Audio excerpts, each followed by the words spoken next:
का online coaching platform पे आपका स्वागत है। मैं आपका होस्ट एंड दोस्त सुमित। हम बात कर रहे हैं राजस्थान के इतिहास और इतिहास के अंदर भी हमने बात कर रहे थे राजस्थान की कला व संस्कृति की। और कला संस्कृति में हमारे साथ में टॉपिक चल रहा था हमारा लोक देवता। हमने 2-3 क्लास लिए। तो हम बात कर रहे थे पंचपीर लोक देवता के अंदर कौन से पीर? पंचपीर। और पंचपीर के अंदर हम बात करें, देखो जरा, बाबू जी, रामदेव जी महाराज, और हमने बात की थी गोगा जी महाराज। अब हम बात करते हैं कौन से हमारे चौथे नंबर के पंचपीर हैं। हड़बू जी सांखला। कौन से हैं? हड़बू जी सांखला। ध्यान देना, हड़बू जी सांखला। हड़बू जी की अगर हम बात करें तो हड़बू जी सांखला का पिताजी का नाम था, पिता का नाम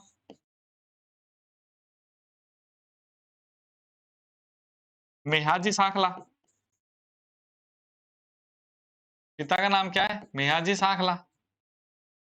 और इनका जन्म हुआ था बुडोल नागौर में।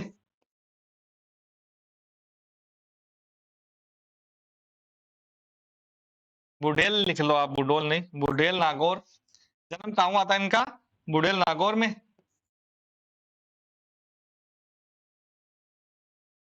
और ये स्थान का है नागौर। ठीक है, ध्यान देना। हड़बू जी महाराज यूं हड़बू जी महाराज ने क्या किया? कहते हैं कि जोधा को क्या किया था? आशीर्वाद दिया था, मंडोर जीतने का आशीर्वाद दिया था हड़बू जी महाराज ने, और तथा अपनी कटार भी भेंट की थी। तो हड़बू जी महाराज को बेंगटी गांव जोधा ने क्या दिया है? गांव कौन दे सकता है? बेंगटी गांव देते हैं। प्लस हड़बू जी महाराज वहां पर बूढ़ी गायों की क्या करते हैं? सेवा करते हैं। तो हम लिख सकते हैं कि हड़बू जी महाराज ने जोधा को मंडोर जीतने का आशीर्वाद दिया तथा अपनी कटार भी भेंट की। क्या लिखेंगे हम यहाँ पे?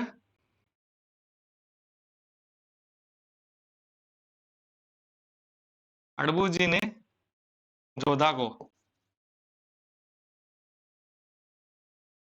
मंडोर जीतने का आशीर्वाद दिया। मंडोर जीतने का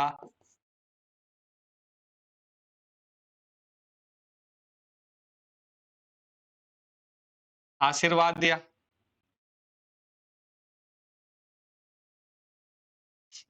आशीर्वाद दिया तथा अपनी कटार भेंट की। तथा अपनी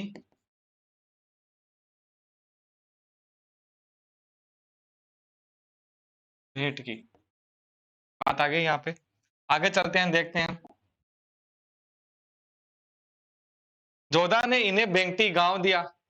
मतलब मंडोर जीतने के बाद जोधा ने इन्हें बेंगटी गांव दिया। हम लिख सकते हैं जोधा ने इनको बेंगटी गांव दिया।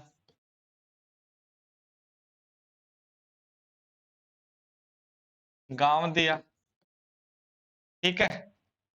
और यहां पर हड़बू जी महाराज क्या करते थे?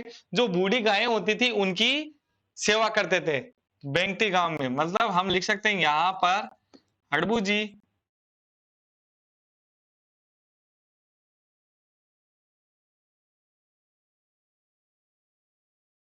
हड़बू जी बूढ़ी गायों की सेवा करते थे।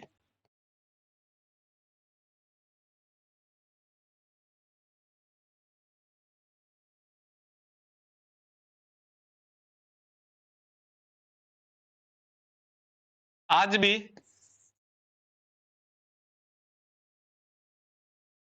बूढ़ी गायों की सेवा करते थे तथा आज भी इनकी जो बैलगाड़ी है उसकी पूजा की जाती है।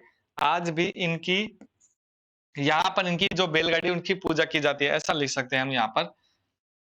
आज भी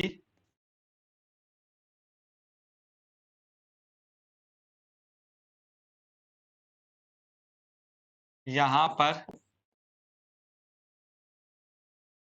इनकी बैलगाड़ी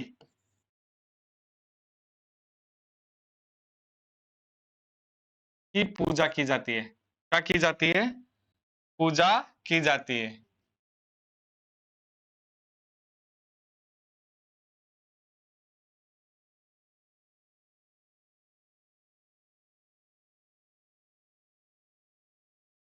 ठीक है, आज भी इनकी बैलगाड़ी की पूजा की जाती है। वर्तमान आप ध्यान दें, अगर हम बात करें तो जो अजीत सिंह राजा होते हैं, वो इनके मंदिर बनवाते हैं, माने इनके मंदिर का निर्माण करवाते हैं। हम लिख सकते हैं, अजीत सिंह ने इनके मंदिर का निर्माण करवाया। इनके मंदिर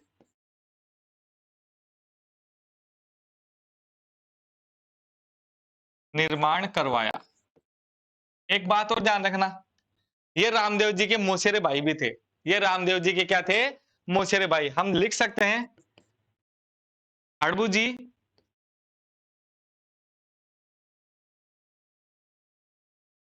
रामदेव जी के मौसेरे भाई थे।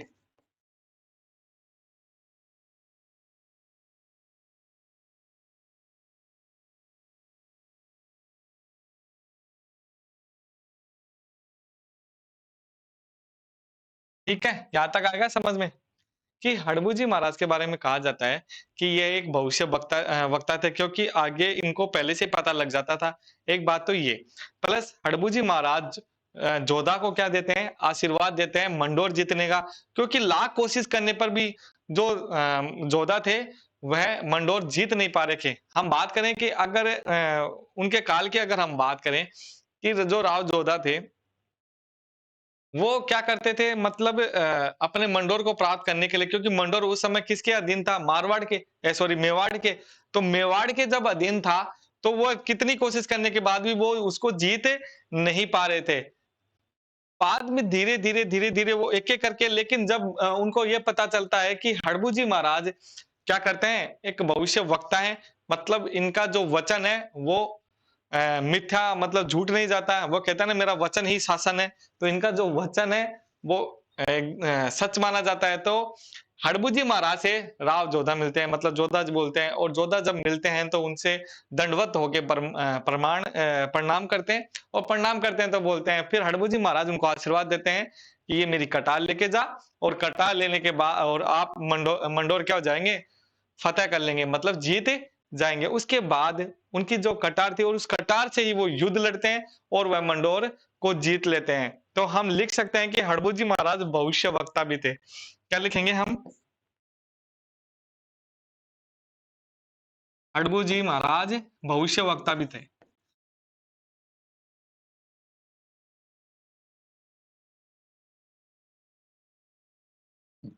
ठीक है, ये हड़बू जी के बारे में कुछ जानकारियां थी। इवन इनसे बाहर मेरे ख्याल से हड़बू जी महाराज से तो कभी पूछा नहीं जाएगा। इससे बाहर हड़बू जी महाराज के जो पिताजी थे, उनका मेहाजी सांखला थे। उनका जन्म बुडोल नागौर में हुआ। वे रामदेव जी के मौसेरे भाई थे। ठीक है, उन्होंने जोधा को अपनी कटार भेंट की और मंडोर जीतने का आशीर्वाद दिया। वर्तमान में जो मंदिर है, उनके मंदिर का निर्माण राजा अजीत सिंह करवाते हैं। राजा अजीत सिंह इनके मंदिर का निर्माण कराते हैं। ठीक है, अब हम बात करते हैं अगले उसकी लोक देवता की, और अगले लोक देवता जी हमारे साथ हैं मेहाजी मांगलिया, जो 5 पीरों में शामिल है। पंच पीरों में शामिल है कौन? मेहाजी मांगलिया। तो बात करते हैं हम मेहाजी मांगलिया।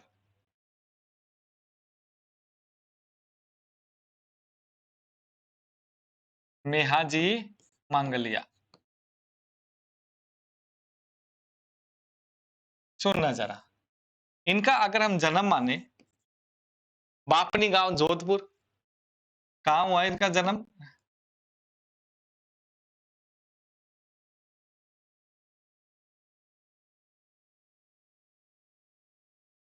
बापनी गांव है, कहाँ हुआ? जोधपुर। ठीक है, ये कहां पर है? जोधपुर में, बापनी गांव जोधपुर में। ठीक है, इनके घोड़े का नाम किड़काबड़ा। किड़काबड़ा घोड़ा, ये कई बार क्वेश्चन पूछ लिया गया, किड़काबड़ा घोड़ा किस लोक देवता के हैं? तो मेहाजी मांगलिया। किस लोक देवता के हैं? मेहाजी मांगलिया। प्लस इनके जो मेला बढ़ता है, वह कृष्ण जन्माष्टमी को इनका मेला बढ़ता है, यानी कृष्ण जन्माष्टमी को इनका मेला लगता है। तो हम लिख सकते हैं यहाँ पर, घोड़े का नाम क्या था? किड़काबरा। ठीक है, घोड़ा जो था वो इनका किड़काबड़ा। मेला कृष्ण जन्माष्टमी को।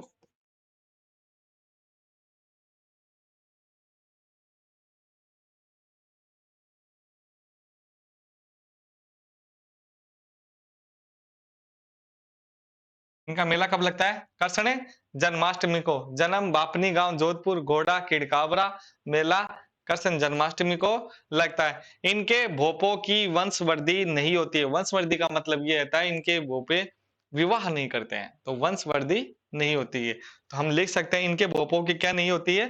वंशवृद्धि नहीं होती है। तो हम लिख सकते हैं इनके भोपों की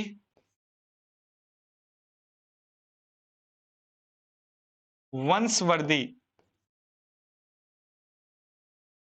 नहीं होती है। ये बात समझ में आ गई? इवन आ गया।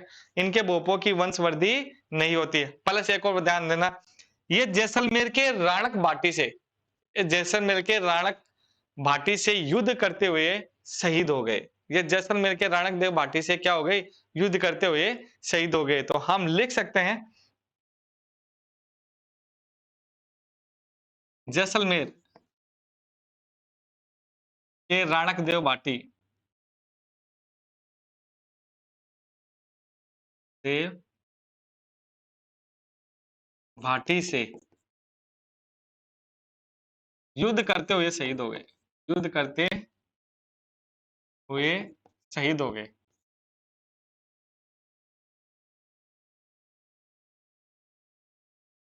आई बात समझ में?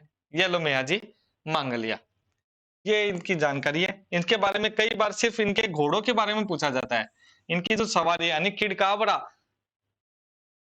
किस घोड़े का मतलब कौन से लोक देवता के घोड़े का नाम किड़कावड़ा, या फिर मेहाजी मांगलिया के घोड़े का नाम किड़कावड़ा, ये कई बार क्वेश्चन पूछा गया है। इसको इंपोर्टेंट लगा सकते हो आप। ठीक है। प्लस इनका मेला जो होता है कृष्ण जन्माष्टमी को लगता है। ठीक है। इनके भोपों की वंशवृद्धि नहीं होती है। यह जैसलमेर के राणक देव भाटी के साथ युद्ध करते हुए मारे गए। ये बात हो गई मेहाजी मांगलिया। ठीक है। ये पंचपीर हो गए। हमने पाबूजी महाराज से शुरुआत किया था और मेहाजी मांगलिया पंचपीरों से खत्म किया। ये पांच पीर हो गए। अब हम बात करते हैं बाकी लोक देवता, जैसे तेजाजी महाराज है, देव नारायण जी है। इन सभी लोक देवताओं के बारे में बात करेंगे। देव बाबा है। तो हम बात करते हैं तेजाजी महाराज। और तेजाजी महाराज के लिए बोल देते हैं, एक बार जयकारा लगा दो, बोल दो तेजाजी महाराज की जय। तो हम बात करते हैं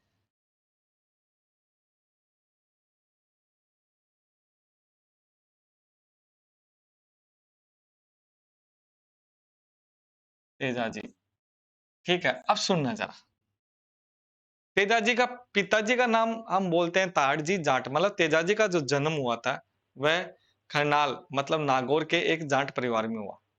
खरनाल कहाँ है? नागौर में। और नागौर के एक जाट परिवार में तेजाजी का जन्म हुआ। और इनके पिता का नाम था ताहड़जी जाट, मतलब माता का नाम था राजकुंवरी। माता का नाम क्या था? राजकुंवरी। और इनका जो घोड़ी थी लीलन, मैंने बताया था ना, लिल्लो लीलन, जो घोड़ो तो वो लिल्लो और घोड़ी होवे लीलन। ये बात समझ में आ गई? यहाँ पर कई इवन गीत है, लीलन घोड़ी के ऊपर गीत है कई। अगर हम मारवाड़ की बीकानेर और उसे थे तो वो लीलन एक्सप्रेस, बाई चांस लीलन एक्सप्रेस ट्रेन निकलती है तो वो तेजाजी महाराज की घोड़ी का नाम लीलन।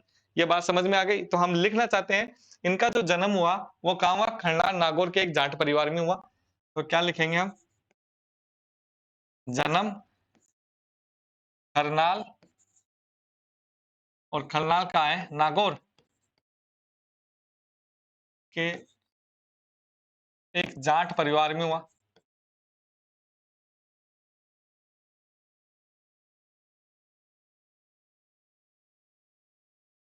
तो एक बात ध्यान है, जाटों की अगर हम बात करें तो जाटों का मुख्य प्रमुख जो देवता है वो भी तेजाजी महाराज। ये अच्छी तरह से याद कर लेना। खरला नागौर के एक जाट परिवार में हुआ। इनके पिता का नाम बुझे तो क्या लिखेंगे हम? ताहड़जी जाट। ताहड़जी जाट। माता का नाम, माता का नाम पूछे तो क्या था? राजकुंवरी। राजकुंवरी। ठीक है। पत्नी का नाम पेमल दे। पत्नी का नाम क्या था? पेमल दे। और वो कहाँ की थी? परनेन की राजकुमारी।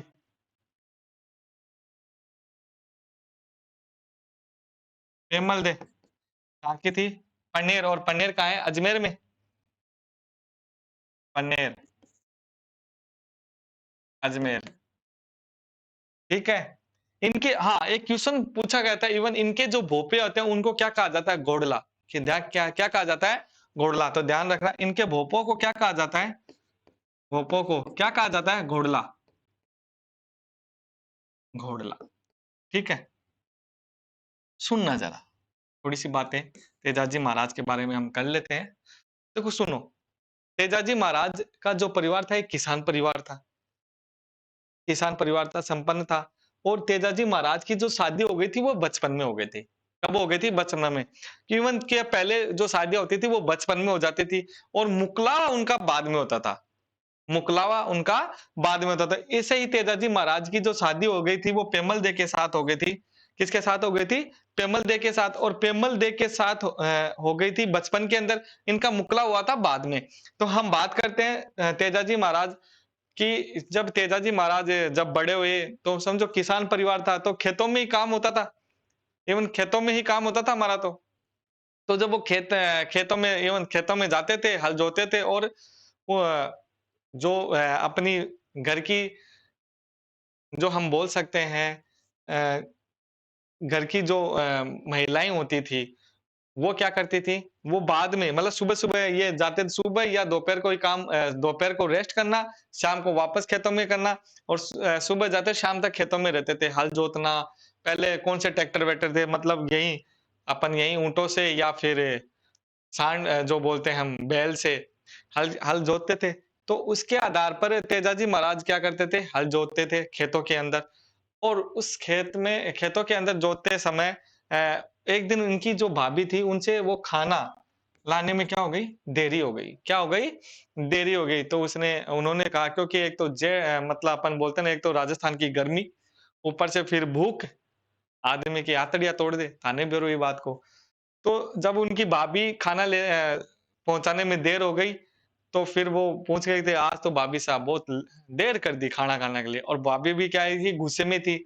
ઈસો थाने गरम-गरम फड़का चावे तो थाली ने लियाओ। आपा बोला कोने के ईसो भाया तने ज्यादा गरम-गरम चावे तो फिर थाली ने जाकर लिया।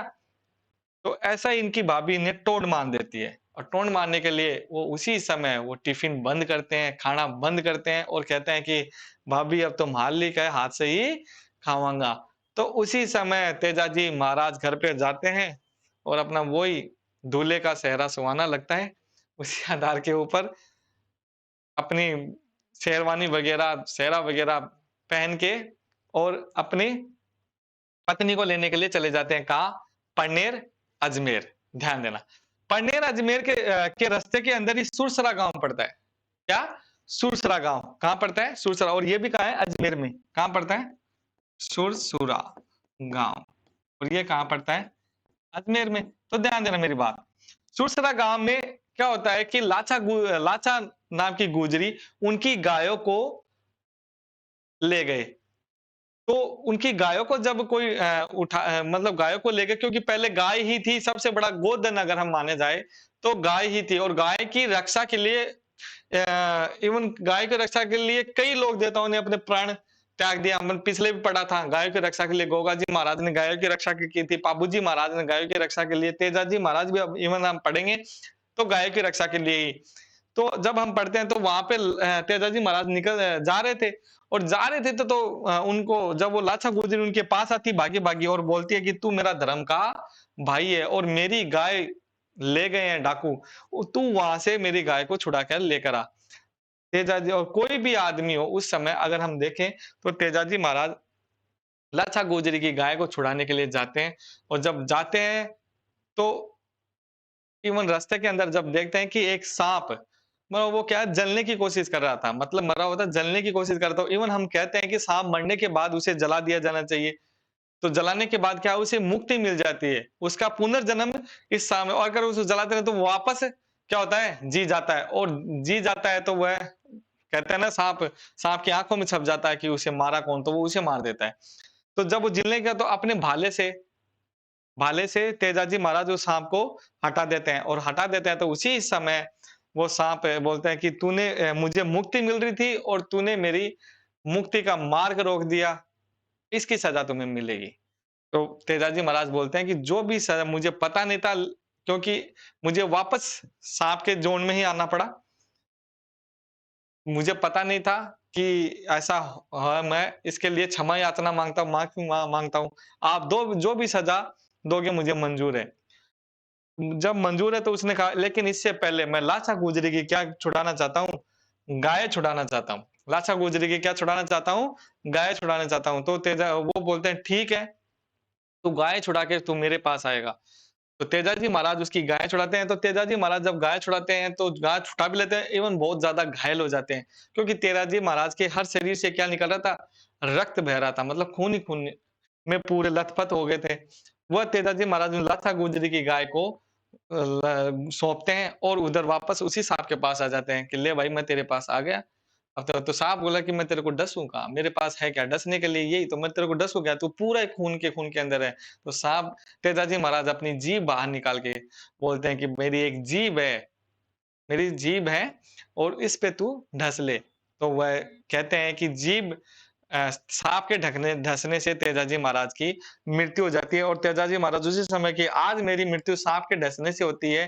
भविष्य के अंदर किसी को भी साँप खाएगा और वह मेरे मंदिर में आएगा तो वह कभी भी मरेगा नहीं। यानी साँप खाने से मरेगा नहीं, तो हम बोल सकते हैं कि तेजाजी महाराज एक साँप रक्षक देवता भी थे। कालाबाला का देवता भी बोलते हैं। तो यहाँ पर हम लिख सकते हैं, क्या लिखेंगे?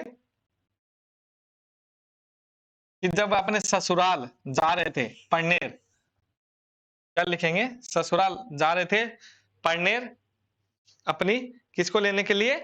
पत्नी को लेने के लिए। तो रास्ते के अंदर सुरसरा नामक गाँव के अंदर लाछा गुजरी की गायों को छुड़ाते हुए वह घायल हो जाते हैं तथा सांप के डसने से उनकी मृत्यु हो जाती है। हम सा इवन तेजाजी महाराज की जब तस्वीर देखते हैं, तो सांप उसके उनके मुख के पास होता है।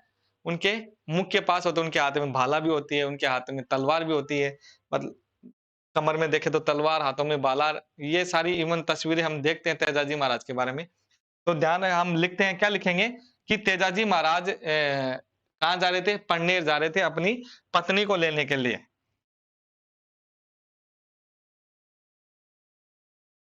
हाँ, लिखो ज़रा।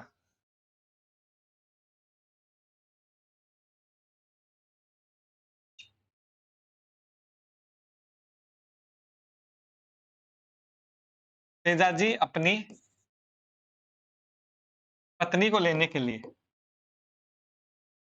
पत्नी पेमल दे, पेमल दे अजमेर, पन्नेर अजमेर लिख लो आप थोड़ा-सा, आपको याद रहेगा।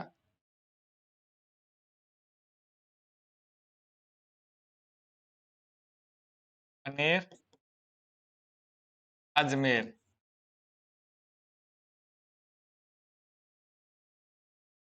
को लेने के लिए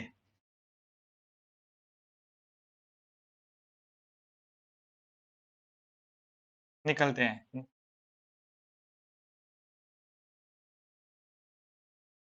जाते हैं, ठीक है? आगे अगर हम लिखें सुरसरा नामक गाँव अजमेर में, सुरसरा, ये कहाँ है? अजमेर में,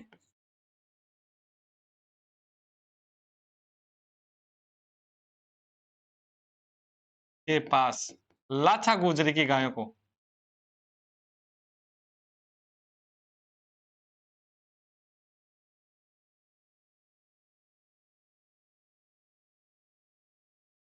गायों को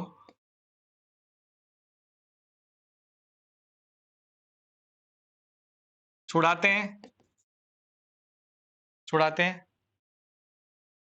तथा घायल, घायल हो जाते हैं, ठीक है? छुड़ाते हैं तथा घायल हो जाते हैं। सर्प के काटने से, सर्प के काटने से क्या हो जाती है? तेजाजी महाराज की मृत्यु हो जाती है। तो हम ले तथा साँप के काटने से और साँप के काटने से तेजाजी महाराज की मृत्यु हो जाती है। क्या लिखेंगे?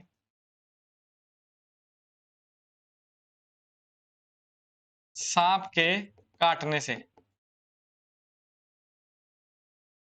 तेजाजी महाराज की मृत्यु हो जाती है।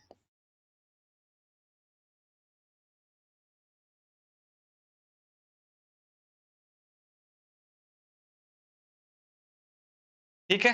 तेजाजी महाराज की क्या हो जाती है? मृत्यु हो जाती है। तो अब हम बोलते हैं कि तेजाजी महाराज की क्या हो जाती है? मृत्यु। तो हम लिखते हैं सांप रक्षक देवता।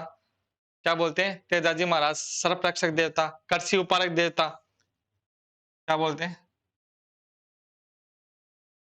सर्प रक्षक देवता के रूप में इनकी पूजा की जाती है।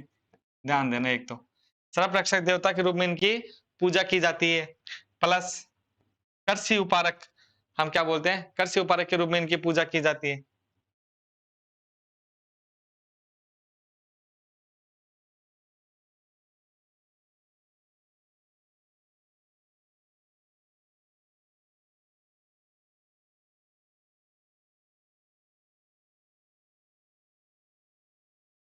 कर्सी उपारक के रूप में पूजा की जाती है। ठीक है। दूसरी बात करें, इनको धोलिया है, काला बाला का देवता कहा जाता है, धोलिया वीर कहा जाता है। यानी एक रोग होता था काला बाला, जिसे तेजाजी ने निजात दिलाया था। काला बाला के देवता धोलिया वीर कहा जाता है। धोलिया वीर कहा जाता है। ठीक है, ये बात आ गई। इनकी घोड़ी लीलन, ये भी लिख लो। घोड़ी जो होती है वो क्या होती है इसकी? लीलन। ठीक है। और इनका जो मंदिर पर्वतसर में अभय सिंह राजा ने बनवाया था। क्या लिखेंगे हम? जोधपुर के राजा अभय सिंह ने इनका पर्वतसर में मंदिर का निर्माण करवाया था। लिखो जरा। जोधपुर के राजा अभय सिंह ने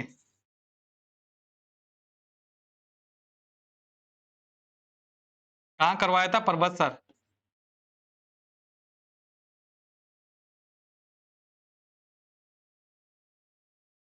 और ये कहाँ है पर्वतसर? नागौर में।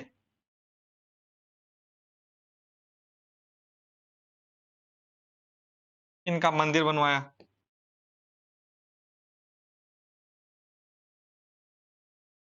इनका मंदिर बनवाया।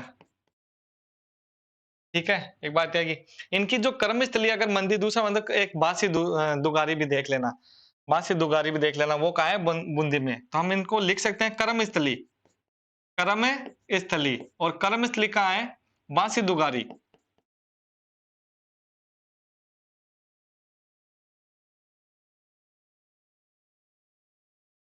बांसी दुगारी।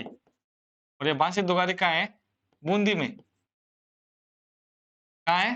बूंदी में। किसान खेतों में हल जोतते समय तेजाजी गीत गाते हैं। कि किसान खेतों में हल जोतते समय क्या गाते हैं? तेजाजी गीत गाते हैं। तो लिख सकते हो यहां पर।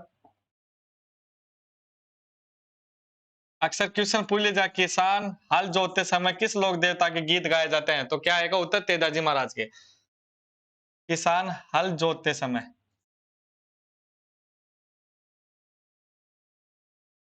तेजाजी के गीत गाते हैं।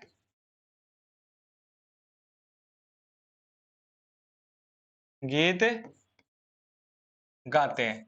एक बात तो ये हो गई। ठीक है। तेजाजी के गीत हल जोतते समय क्या होता था? तेजाजी के गीत गाते थे भाई, बैलगाड़ी से बैलों से जोतते थे, ऊंटों से जोतते थे। तो वो जोते जोते क्या करते थे? तेजाजी के गीत गाते। आजकल क्या चल गया? ट्रैक्टर चला गया। तो ट्रैक्टर में आजकल सपना के गीत चलने लग गए। और जब सपना के गीत चलने लगे तो आपको पता है कृषि कम होने लग गई। और कृषि कम होने, तो इसीलिए इवन तेजाजी महाराज के गीत चलने चाहिए। अब सपना को छोड़ो और तेजाजी महाराज के फिर से गीत स्टार्ट कराओ। सही है या नहीं है? 2010 के अंदर भारतीय डाक में क्या हुई? इनकी डाक टिकट छपी है। तेजाजी महाराज की क्या छपी है? डाक टिकट। तो हम कह सकते हैं 2010 में तेजाजी फड़की क्या देती है?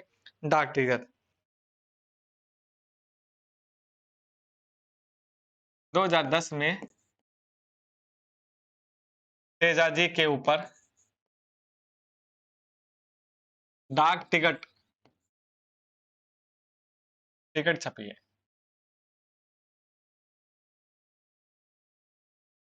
डाक टिकट जारी किया गया, ऐसे लिख लो।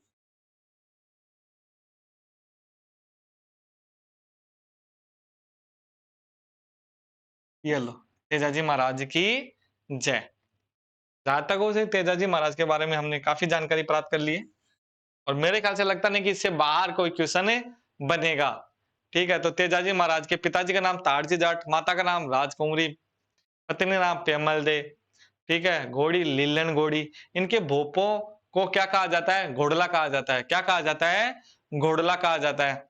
इनके अक्सर क्वेश्चन पूछ लिया जाता है कि किसान जो हल जोतते समय किस लोक देवता का गीत गाया जाता है? तेजाजी।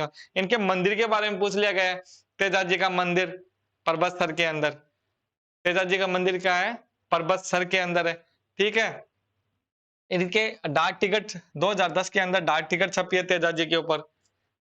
तेजाजी के ऊपर क्या छपी है? डाक टिकट छपी है।